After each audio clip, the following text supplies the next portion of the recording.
All right, let's talk about the Early Birder's Guide to Spring Migration. If you're ready to get a head start on one of nature's absolute greatest shows, you are in the right place. We're going to dive right into the secrets of early spring migration. You know, spring is just starting to wake up. If you step outside for just a moment, can you feel it? That little shift in the air? Well, with that shift comes this secret spectacle that, honestly, most people completely miss. And that's the arrival of the very first migratory birds. I mean, they're out there right now, looking for food and shelter after this just impossibly long journey. But here's the thing. Spotting these early birds isn't just about luck. It's really about timing, preparation, and having a little insider know-how. And that's exactly what we're going to get into. We're going to share the tips that'll turn your own backyard into a front row seat for this incredible event. Okay, so Section 1, who to look for.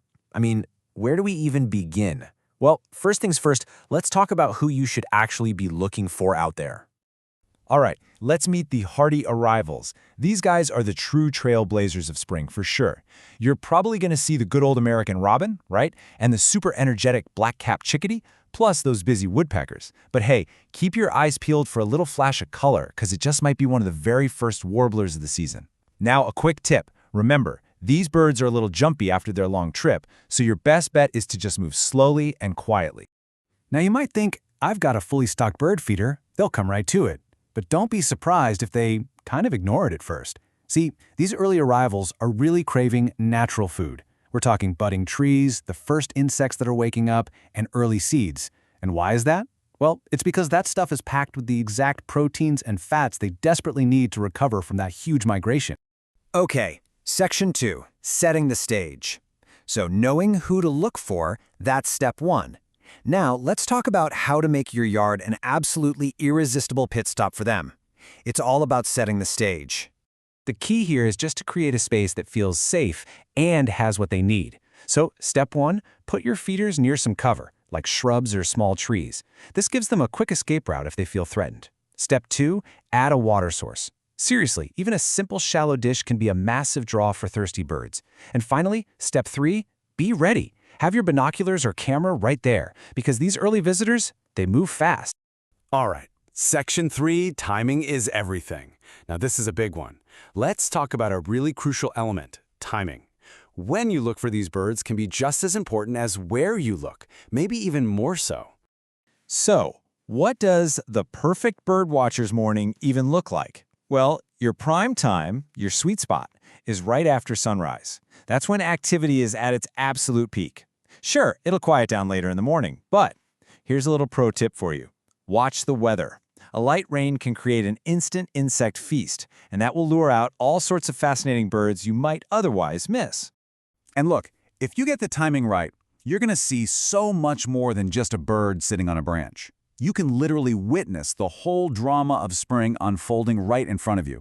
We're talking feeding, these incredible courtship displays, even the very beginnings of nest building, and all of this can happen before you even finish your morning coffee. Okay, Section 4, the art of observation. So you know who to look for, you know how to set up your space, and you know when to watch.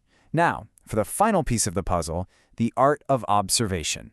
Let's get into how you go from just looking at birds to truly seeing them. So, what patterns can you find? You know, the real magic happens when you start asking questions. Instead of just seeing, say, a robin, ask yourself, what is that robin actually doing? Where is it going next? Just that simple shift in your mindset. It helps you uncover all these hidden stories that are playing out in your backyard every single day. And to really start seeing these patterns, it's a great idea to keep a little notebook or even just use an app on your phone. And don't just write down species and numbers. Pay attention to their behaviors. Like, what are they eating? Do they seem to prefer one branch over another? Which feeder do they visit first? All these little details. They're like clues to a much bigger story. So, why does any of this matter?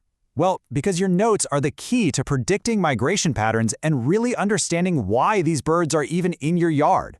It's not just a diary for you. You'll start to anticipate what's coming next, and you'll connect with the natural world in a totally new way. It really transforms you from just a passive observer into an active participant in all of it. So as you're getting your yard ready, As you're honing your observation skills, just remember this one thing. Your backyard, that small piece of the world, could be the first vital stop for some of this season's most beautiful and, frankly, most resilient visitors. You'll be absolutely amazed at the life you see when you just take a moment to look. The spring migration, it's happening right now, whether we're paying attention or not. So the only real question left is, who will be your first visitor?